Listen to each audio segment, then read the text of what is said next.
Bien, estamos de vuelta para abordar el tema que les contamos ya durante esta jornada. Durante el primer semestre, las ISAPRES tuvieron utilidades por 34.181 millones de pesos. Esto representa una caída cercana casi 29% con respecto al mismo periodo del año anterior. Estamos con el presidente de la ISAPRE Más Vida, Claudio Santander, médico, además médico cardiólogo. ¿Cómo le va, Claudio? Buenas tardes. Muy bien, muchas gracias por la invitación, muy buenas noches, saludos a los televidentes de 24 horas. Primero, ¿qué representa a su juicio este resultado de las utilidades? Bueno, es un ejercicio normal que depende de la siniestralidad estacional. En este caso aumentaron los gastos en las ventas, aumentaron los gastos en salud, aumentó la licencia médica. El primer semestre, Juan Eduardo, es un semestre de bajo gasto. El semestre que viene ahora, o el trimestre que viene ahora, que es julio, agosto, septiembre, yo creo que julio, agosto son meses que hay mucho más gasto. Por lo tanto, en general, esto es bastante estacional. Entonces, las cosas que llaman la atención es que hay una baja de las utilidades, lo que ocurre en las compañías de seguro, mayor gasto. Ahora, el problema es que ¿por qué hay más gasto en salud? Porque las personas están más sanas. Entonces, una de las consecuencias es cuando un país es más rico, es más próspero, gasta más en salud, sin necesariamente estar más enfermo. Como primera cosa. ¿Gasta más en salud por qué? Porque, mira, el otro día estuvo incluso McPherson aquí, que es un experto de la OECD en materia de salud, y señala que eso en economía se ve, sociedades más ricas gastan más en salud sin necesariamente estar más enfermos, porque se hacen exámenes más complejos, porque se hacen más chequeos de salud, porque utilizan tecnologías mucho más complejas y mucho más caras, etcétera, etcétera. Entonces, ahora, Chile tiene un estado sanitario estupendo y no hay ninguna razón que se explique que haya mayor gasto en concepto de salud. Ahora, en el tema de la licencia médica es distinto. La licencia médica, el aumento del gasto de licencia médica puede corresponder primero a que hay menos control, menos fiscalización, o que la mano se ablandó, se relajó. Si tú te has fijado, cada vez que han venido, por ejemplo, mucho control en la licencia médica, fiscalización, y se endurece la mano, cae notablemente el gasto en licencia médica. Ahora, uno de los casos más dramáticos que nosotros hemos visto en la historia chilena es cómo cayeron las licencias médicas en materia, digamos, del niño recién nacido con reflujo gastroesofágico. Teníamos las tasas más altas del mundo en esa patología, lo cual no era cierto. Lo que pasa es que se utilizaba ese diagnóstico para hacer una prolongación del reposo maternal. Salió el reposo maternal prolongado y obviamente que este diagnóstico se terminó. Ahora, solamente para despejar algunas dudas que quedan también, que generalmente se suelen esgrimir cuando se produce una situación como esta. ¿Se sigue manteniendo más o menos el mismo porcentaje de cotizantes o han aumentado? Han aumentado. Han aumentado el número de cotizantes. Es decir, a pesar de que aumentaron los cotizantes, se produjo esta situación. Aumentó el número de cotizantes aproximadamente entre un 2 o 3%. Ahora tú estás hablando con el presidente de UNISAPRE rara. ¿Por qué rara? Porque nosotros hace 7 años que no hemos reajustado los precios. Así es, pues. Así es. Aparte de no reajustar los precios, nosotros en este semestre, al revés de las otras, nosotros incrementamos las utilidades. Ustedes tuvieron utilidades por 4.800. Sí, y el año pasado 4.200. Entonces, aquí la pregunta es, bueno, ¿y cómo lo hacen? Porque ellos, ¿cómo lo hacen? Bueno, básicamente haciendo gestión de la cadena de producción, o sea, cuando tú gestionas los costos en materia de salud. Porque lo más fácil en esto, Carolina, es traspasarle el precio final al cotizante. Justamente, y como nosotros no reajustamos, no podemos hacer eso. Entonces lo que nosotros tenemos que hacer es gestionar la cadena. ¿Qué significa? Que tengamos buenos convenios con los prestadores, que las clínicas controlemos el gasto que se hace en las clínicas, porque toda esa fiscalización, ese control que nosotros hacemos, esa gestión, se la traspasamos al cliente, porque no reajustamos el precio. Pero que usted dice no reajustamos el precio, pero el precio de los bonos sí sube. No, los precios en general de las ISAPRES suben todos los días porque están expresados en UF. Cuando yo digo no subimos el precio, no subimos esa variación que es una vez al año, que permite esa escala que se entrega a un guarismo, que entregan en general las ISAPRES el 30 de marzo, que es la diferencia del gasto entre el primero del mes al final del 31 de diciembre. Ese reajuste nosotros no lo hemos aplicado. Los precios de la salud, los precios de los planes en la ISAPRES están expresados en UF, así que en ese sentido, Carolina, se reajustan diariamente. Pero hoy día lo que se ha visto es que viene una escala ascendente de los gastos en salud. Esto es mundial. Entonces aquí hay varios ejemplos. Por ejemplo, el caso español. Uno podría no hacer nada, simplemente no hacer nada en materia de salud para no gastar más. La segunda es que uno deje de pagar cosas que no aportan, que en la práctica médica se llaman, son prestaciones que no están demostradas clínica ni científicamente que aportan. que se llaman variabilidad médica, y en el área de la médica hay muchas prestaciones que realmente son más bien son prestaciones que no tienen justificación técnica. Entonces este gasto médico innecesario, cuando tú lo empiezas a controlar, en general empiezas a frenar la curva del gasto en salud, y esa es una muy buena noticia para los cotizantes, porque significa que entonces su gasto en salud va a disminuir. Entonces, cosas que ocurren. La sociedad, cuando es más rica, va más veces al médico, ¿cierto? Eso se llama aumento del uso de frecuencia. La persona va más veces, sin que necesariamente esté más enfermo. Entonces, también hay que enseñarle a las personas, en estos programas, y por eso yo estoy en este programa, me interesa, enseñarle a las personas que cuiden su plan de salud. Ahora, perdón, pero no podría pasar que...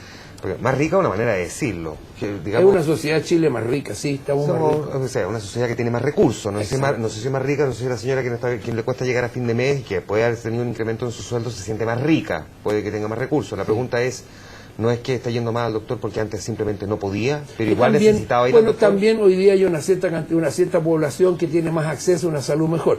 La prueba está en que se construyen más clínicas. La prueba está en que se construyen más centros médicos. Pero usted, para que entienda bien, sí. Usted está diciendo que la gente hay va... una gran inversión en materia de salud, ¿te fijas? Ahora, lo que usted está diciendo es que la gente va al doctor cuando no tiene que ir al doctor. No, en las veces va al doctor, por ejemplo, para hacer un control que no es necesariamente. Te hago la siguiente demostración. A ver. En Estados Unidos, las organizaciones de control de salud pusieron un copago, que se llama un deducible, o una cierta cantidad de dinero de bolsillo.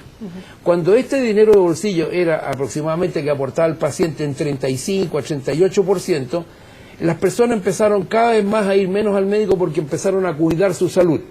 El hecho de cuidar la salud es un derecho que tienen las personas, pero una obligación también. Entonces la persona se daba cuenta que la salud era un hecho escaso y caro, y por lo tanto la cuidaba, y obviamente que trataba de no enfermarse e ir al médico solamente cuando realmente lo necesitaba. Bueno, cuando bajaron el deducible, cuando pusieron un copago cero, obviamente que el gasto en salud aumentó enormemente, porque ir a ver al médico no costaba, entonces era una cosa que no tenía costo, y al no ir al costo la gente empieza a verlo más. En el Calama, por ejemplo, el caso de Chuquicamata. En Chuquicamata, los obreros de Chuquicamata, los trabajadores tienen las casas llenas de medicamentos que no usan porque la salud es gratuita. Porque como es gratuito, como todo se entrega gratuito y eso no cuesta, vamos y usamos. Entonces se produce un sobreconsumo.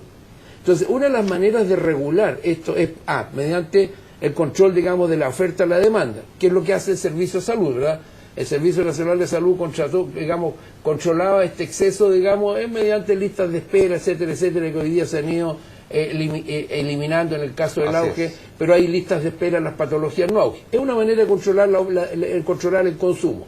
La segunda cosa para controlar el consumo es mediante la utilización de copagos o deducibles, o dinero de bolsillo, digamos. Pero la otra que yo creo que es mejor es enseñarle a la población. Yo creo que la verdadera cadena de valor es que las personas sean sanas, y que las personas cuiden la salud, y que las personas hagan medicina preventiva. Y eso es el punto, que hay que cambiar el modelo actual de salud, que es un modelo que tiende al mayor gasto, mayor consumo, y que no tiene una cadena de valor clara, a un modelo que las personas sean más sanas y en medicina preventiva. Solamente porque puede que está quedando la sensación, y puede ser una sensación que la gente tenga después de escucharlo a usted, que lo que está diciendo la práctica es: use poco la ISAPRE. Use poco la ISAPRE porque... racionalmente. Claro, porque use poco la ISAPRE porque por culpa de que usted la usa mucho, nuestras utilidades bajaron. Es que esa es la sensación que puede estar quedando. No estoy diciendo eso. Lo que estoy diciendo es lo siguiente. Primero, es importante que las personas conozcan, Juan Alberto, qué es lo que es un plan de salud. Por lo tanto, es importante que la persona se interiorice del tema. Lo segundo, que la persona cuando vaya a un lugar donde realmente su plan de salud funcione bien, con un convenio conveniente, que su dinero de bolsillo sea poco, y que use la salud racionalmente. Fíjate que las personas compran los planes de salud mirando más bien cuando tienen que ir al médico por una consulta pediátrica, y descuidan, por ejemplo, hechos muy importantes como cuál es la cobertura en un accidente grave, cuál es la cobertura en la unidad de cuidado intensivo frente al gran gasto. Entonces, la orientación que tiene que tener un plan de salud es al gasto masivo, ese gasto que cuando caes a unidad de cuidado intensivo. Que ese plan sea muy bueno en eso. Y que la chamuchina, eso es la cuestión que tenéis que ir al médico, qué sé yo. Y bueno, perfecto, lo ideal es que te cubra completo, pero si tiene Claudio, ¿cree usted que la información que se le da al cotizante, la información que se le da al usuario, es clara, es porque usted dice que la gente tiene que informarse mejor, tiene que tener las cosas más claras, sí, pero muchas veces son contratos eternos de páginas, nadie tiene el tiempo, mucha gente ni siquiera entiende la mitad de lo que le están diciendo ahí, con un vocabulario que ni siquiera puede ser el más común y el más coloquial. Por lo tanto, la gente, ¿qué hace? Va y firma nomás. Tampoco es la información correcta. Bien. Las personas, cuando se trata de materia de aseguramiento de salud, no pueden llegar y firmar. Entonces, aquí existen, a ver, el Estado tiene una oficina, el Estado tiene la Superintendencia de Salud. Y la Superintendencia de Salud en materia de ISAPRE tiene toda la asesoría que le puede entregar a los usuarios para que se informen. Pero yo creo que también es tarea, digamos, de las personas que están en el sistema privado de informarse. Entonces, una de las informaciones que deben tener las personas es que si no lo entienden, porque yo estoy de acuerdo con ella que es complejo, es difícil, y además que hay una multitud, muchos planes de salud. Sí. Entonces, para avanzar en esto, si la persona no entiende, que se asesore con alguien que le ayude. Y básicamente que la persona compre el plan de salud que necesita ella y no la que le quieren vender. Justamente, Claudia, y en ese punto... Y eso es importante, pero para eso hay que saber. Por supuesto. Tú no te puedes poner a negociar algo si no sabes nada, porque ¿cómo negocias? No tienes poder de negociación. Es que en ese punto me quiero detener. Usted hablaba además de modelos internacionales, por ejemplo, habló del de Estados Unidos. ¿Qué pasa con modelos como existe en Estados Unidos en este momento, en el cual hay un plan en el cual se propone, tú no lo vas a usar porque vas muy poco al médico, porque no te enfermas nunca, porque no tienes niños, porque no pretendes quedar embarazada en el próximo, para una mujer, por ejemplo, en el próximo año? Tu plan se reduce muchísimo más el costo, ¿verdad?